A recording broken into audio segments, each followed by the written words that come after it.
Hello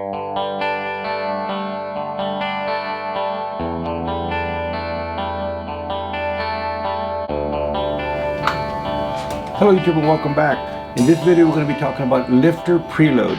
It's very important, and we don't have an issue because we talk about lifter preload all the time. But I hear and we see all the time that customers come in with a cylinder head that they've gotten done somewhere else, and either on the phone or they come in, and right off the bat I can pretty much figure out what it is. First thing I ask is who bled the lifters. And when you have this a puppy dog look on their face that they don't understand what I'm talking about, and I don't make fun of them, and we're not going to do that here. But bleeding the lifters, what does that mean? That's the most common problem. They pull off the camshaft, they pull off the rockers, they take the cylinder head to a shop, they do a valve job on it, and no one ever explained to them.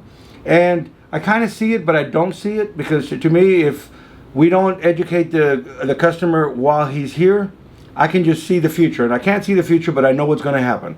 They're going to put this back on, they're going to assemble it all, and they're going to bend valves, or if it's a non-interference engine, they're not going to have any compression. And the very first thing, I get a phone call, boom, I don't have any compression, the other shop did something wrong. What the other shop did wrong is not explaining to you what you needed to do. So they weren't looking out for you. That's what the other shop did wrong, not necessarily machining wrong. And this is what I'm talking about. A lifter has preload. This is hydraulic, and if I need to do a video just on a lifter preload, I will do that. But for right now, we're just talking about the common mistake that we're just talking about the common mistake that I see all the time. So it's self-adjusting. What that means is, on this particular application, we have a rocker on the top, and it's a cam follower, and we have an overhead cam. It can be with the rocker arm and a push rod, the same thing. This didn't used to happen back in the day, and a lot of times the old timers are the ones that don't understand it, and they just get right down to it. What happens, it's self-adjusting. So when the oil pressure comes inside the lifter, oil pressure comes in and lifts up, I'm going to call it a plunger, but it's this little top part of the lifter that adjusts all of the clearance out of the way. There's a little check valve in here. As the cam rotates, you cannot compress the liquid, so the valve opens and the valve closes. If there's any play in there, the oil pressure will always push that little plunger up. That's what it's supposed to do. Self-adjusting. You don't have to do any adjustment. The actual adjustment is done at the machine shop when they set the valves, when they do a valve job, and they set the heights. They have to set that height to put the plunger right in the middle of its window. That's lifter preload. Like I said, leave me a like and a comment. Go ahead and take the time now and subscribe. Hit the notifications, and you know when I'm coming on live. All that being said, let's get back to what I was saying. So what happens is, as soon as you unbolt the cam to get to the head bolts, to get this off, this goes over to a table. You get all of the rockers and everything goes over to the table. The shop does a valve job. You get it back. It's self-adjusting. You don't do anything besides bolt this on, and it adjusts. Well, here's what happened. You see how the cam cannot even go back down anymore? As soon as we lifted this up, the lifter's pumped up. There's a little check valve in there. It pushed the little plunger up. Oil got underneath it because it's full of oil. Now when you go to put this back down, it's going to hold the valve open further than it would have when it's in operation, because it's pumped up now. There's oil inside of it. Back in the day, valve springs were a lot more spring pressure. It had over 100 pounds of spring pressure. You had a Chevy V8. We had these problems even then, but not as common. As soon as you pull the rockers off, pull the heads off, put them back on, put all the rockers on, adjusted your valves, or just bolted down like a Ford, the spring pressure would bleed the lifters for you. So occasionally you'd have to, if you had real thick oil, turn the engine over a quarter turn, let the valves open, and you'll see that the spring pressure is bleeding the oil out of the lifters. And for the most part, it always happened, it always worked, and you never had a problem. Occasionally, some of the old timers will understand what I'm talking about. You'll put it on, you go to start it, it'll run really rough, popping through the carburetor, out the exhaust, and then real quickly it adjusts itself out, because there was enough spring pressure to push the bleeder down in the check valve. Fast forward to today's world, it ain't happening.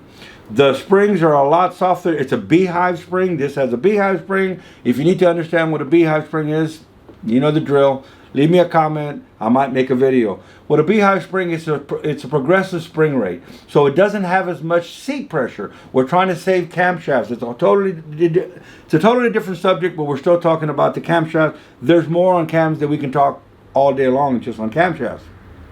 So you unbolt this.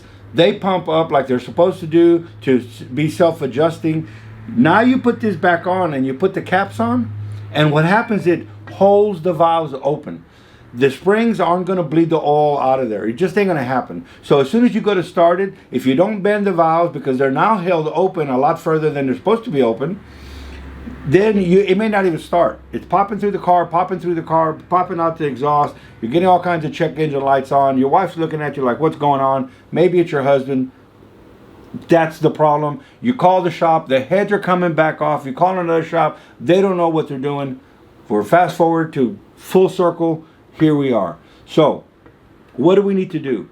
We need to bleed all the oil out of the lifter. And I take that back. We don't need to bleed all the oil out of the lifter. We don't need to get too medieval with it. We just need to bleed enough oil out of the lifter till the little plunger inside moves. Right now, you can't move the plunger. It's now a solid lifter, essentially. It's hydraulic, but there's so much oil in here, you're not going to compress that oil out of there. So it's now turned into a solid. You put it on there, it holds the valves open. We need to do is squeeze the plunger down. There's a little hole right in the side of there. Be real gentle with it. We're going to bleed the oil out of it until the plunger is soft. Once the plunger is soft and moves around, we can put all this on, tighten everything down. As soon as we start it, oil pressure is going to get in here and self-adjust the way it should be. So let's get out to the shop, and I'm going to show you how to bleed the lifters so that you can speed this process up, get it done, and have compression on your engine. And you should have already known this because your shop should have already told you this, but I may even edit that out. All right, let's get out to the shop, and I'm going to show you how to bleed these lifters. Come on. All right, here we're at the vise, and we're going to bleed the oil out of it. Oil is going to come out of there, so we want to make sure that we use a rag. What we don't want to do is, see the end of the lifter has a hole in it? And if you put it in here with the rag, you need to make sure that some of them don't, some of them do. Make sure that you don't do that and shove a rag in there. So if you do have the ones that have a hole at the end, and you can use this procedure for all hydraulic lifters. Sometimes you may need to use a bolt on a lifter bucket. We use a bolt in here to go into the bucket to bleed the oil out. So what I'm going to do is I'm going to go ahead and make sure that it's clean. And I'm going to use this side against there so it doesn't shove a rag into it. Also, the little hole on the side of it, I'm going to aim it down. Hopefully this is close enough that you can see what I'm doing. And don't go all the way down till it bottoms out. You don't want to bottom out a lifter. You don't want to let it go all the way down and you're shoving it to the bottom. I'm just pushing it in. It may take 2 or 3 times. That's actually pretty good. Now look at that. And then as soon as I moved it a couple times, it actually started to stiffen up because the oil got underneath it. But we're done. It's enough. It doesn't take a lot. It moves. Let's do another couple. So right now they're not moving. It's a solid.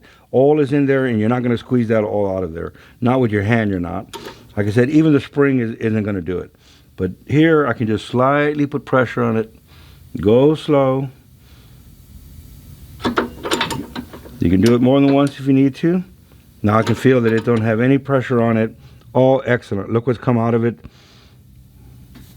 It actually, not a bad idea to get the oil out of it. So now you get nice fresh oil. See what's coming out of it?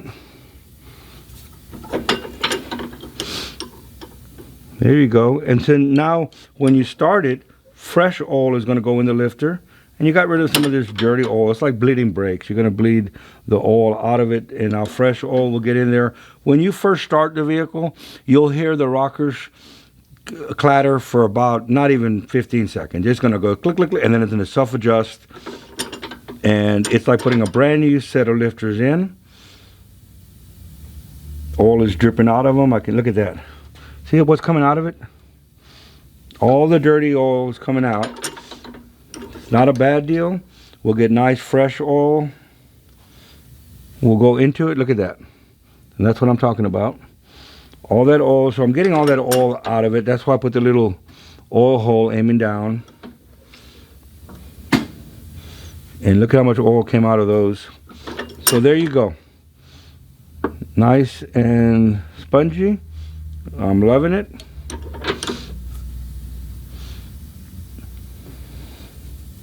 Look at that. Look at the oil that's coming out of that, dude. So aim the oil hole down.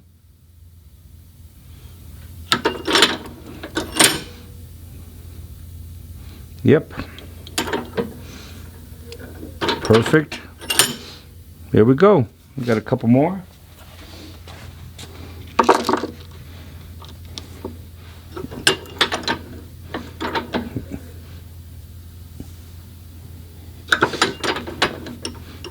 This is also a service that you can add to your shop, and it's real simple, easy way to make money. Don't over press it. Just go slowly, let it put itself out, and look at the oil that's coming out of it.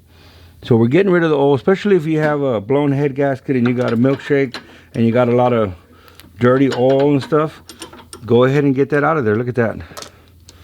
So it's real simple, but this is going to save everybody a lot of trouble, especially who's ever installing this. Garages should do this themselves, but they don't. Okay, so we bled the lifters. It's that easy. Put them in a vise, squeeze them. Little tips: put the oil hole aiming down when you squeeze. Don't over squeeze. There's no need to get the plunger all the way down to the bottom and having a jam at the bottom. So just squeeze it slightly, let it go up, squeeze it slightly a few times until the top is soft. You see how that moves? Now they're self-adjusting. All right, I got all the lifters in place. I put some lube on them. I'm using a Cleveite bearing guard for the cam journals. You know me, I like Joe Gibbs and I like Amsoil. This isn't a video on what's the best lube, because I can talk all day long. And I like to put all of my rockers, it's easy enough after it comes out of the spray washers to just number them with a marker. Make things easy. I always engrave and number, makes things much easier. We want to put our cam in place.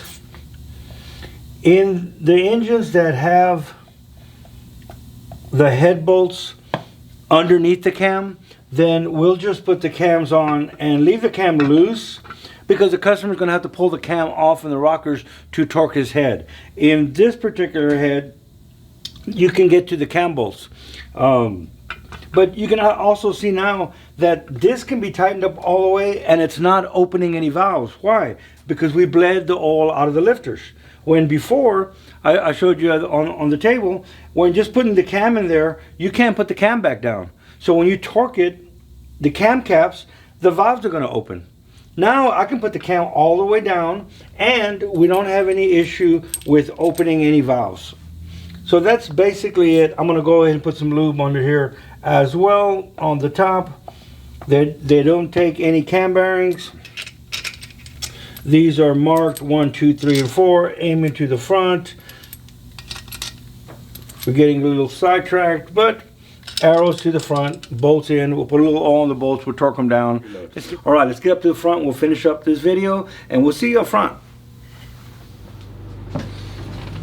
All right, we're back. So now you know how to bleed lifters. It's not that difficult. Don't get medieval with them. Don't try to push the plunger all the way down to the bottom. We want to just lightly squeeze it in a vise.